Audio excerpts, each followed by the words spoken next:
नमस्कार, मैं हूं आर्यन सिंह। आप देख रहे हैं न्यूज डंका। न्यूज डंका में आपका स्वागत है। दोस्तों, आज हम बात करेंगे जदयू यानी जनता दल यूनाइटेड का तेजी से घटता जनाधार। बिहार की राजनीति में एक चर्चित नाम आता है नीतीश कुमार का।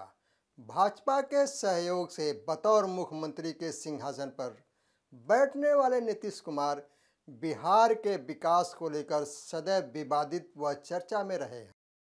एक समय था जब बिहार को प्रगतिशील राज्यों के रूप में देश में जाना जाता था, लेकिन वे अपने मुख्यमंत्री काल के दौरान विकास की बजाय राज्य को रसातल में ले जा चुके हैं। राज्य की सामाजिक, आर्थिक और शिक्षा सभी का हाल बेहाल होता दिखाई दे रहा है। बिहार के मुख्यमंत्री नीतीश कुमार पर अक्सर ये आरोप लगता आ रहा है कि वे राज्य को पूरी तरह से बर्बाद कर चुके हैं।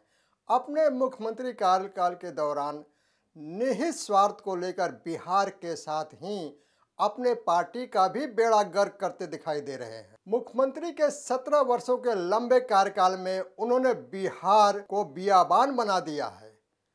यही नतीजा है कि उनके निहित स्वार्थ के कारण उनके अपने करीबी भी अब उनसे दूर होते दिखाई दे रहे हैं। अभी हाल ही में उनके करीबी माने जाने वाले नेता आरसीपी ने अब पार्टी से किनारा करते हुए इस्तीफा दे दिया है, जिससे यह कयास लगाया जा रहा है कि बिहार में अब जदयू का राजनीतिक सफर के खात्मे की उल्टी गिनती शुरू हो गई है। आपको बता दें कि नीतीश कुमार का कद जदयू में एक बड़े नेता के रूप में जाना जाता है। एक दौर ऐसा था कि जब आरसीपी सिंह का जदयू में दूसरे नंबर का कद था। यही नहीं, वे पार्टी के राष्ट्रीय अध्यक्ष थे और वे 2 बार राज्यसभा का प्रतिनिधि भी किए हैं। लेकिन भाजपा के साथ बढ़ती उनकी नजदीकियां मुख्यमंत्री नीतीश कुमार को नागवार लगती थी, जिसके कारण पार्टी में बढ़ते प्रभाव को धीरे धीरे समाप्त करने का फैसला लिया गया। वैसे देखा जाए तो बिहार की जनता भी बाबू नीतीश कुमार के शासन से त्रस्त आ चुकी है। नतीजन वर्ष 2020 के हुए विधानसभा चुनाव में उन्हें सबक सिखाते हुए राज्य की जनता का पार्टी को वैसा जनाधार नहीं मिला और जदयू को तीसरे स्थान पर लाकर पटक दिया। राज्य में हुए विधानसभा चुनाव में भाजपा सबसे बड़ी पार्टी के रूप में जीत हासिल कर उभरी। वर्तमान में नीतीश कुमार भाजपा की रहमो करम और दया पर बिहार के मुख्यमंत्री की कुर्सी पर विराजमान हुए हैं। प्रधानमंत्री नरेंद्र मोदी के कैबिनेट में शामिल होने के लिए भी नीतीश कुमार और भाजपा के बीच जबरदस्त रस्साकसी हुई थी। मामले को सुलझाने के लिए जदयू में मजबूत कद रखने वाले आरसीपी सिंह को जिम्मेदारी सौंपी गई थी।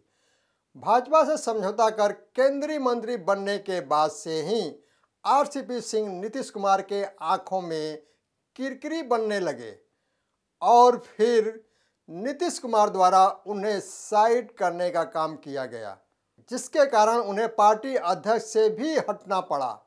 यही नहीं, जदयू की ओर से सिंह का राज्यसभा से भी उनका पत्ता काट दिया गया और फिर उन्हें केंद्रीय मंत्री के पद से हाथ धोना पड़ा। नीतीश कुमार से मिले तिरस्कार व अपमान के बाद उन्होंने स्पष्ट कर दिया कि वे चुप बैठने वाले नहीं हैं। इसके बाद से जदयू की ओर से उन पर एक एक भ्रष्टाचार का आरोप लगता रहा और वर्ष 2013 से 2022 में पार्टी की ओर से उन पर बेहिसाब संपत्ति के मामले में भ्रष्टाचार का ठिकरा फोड़ते हुए कारण बताओ नोटिस भी जारी कर पूरा ब्यौरा मांगा गया।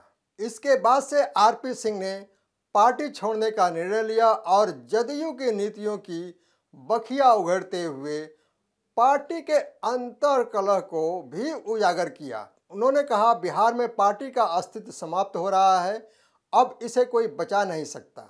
यही नहीं, उन्होंने बिहार में जदयू का पर्दाफाश करते हुए कहा कि वर्ष 2020 में ही राज्य में चुनाव के बाद यह स्पष्ट हो गया था कि नीतीश बाबू के शासन से अब बिहार की जनता त्रस्त हो चुकी है। यही कारण था कि उन्हें मात्र 43 सीट पर ही राज्य की जनता ने सिमटा दिया। तेजी से कम होते जनाधार के बावजूद भी अभी तक उनकी अकड़ और अहंकार कम होता दिखाई नहीं दे रहा है।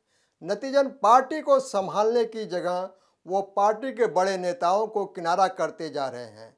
ऐसा ही चलता रहा तो वह दिन दूर नहीं जब जदयू इतिहास बन जाएगी। तो दोस्तों, यह वीडियो कैसा लगा? लाइक, शेयर, कमेंट और हमारे YouTube चैनल को सब्सक्राइब करें।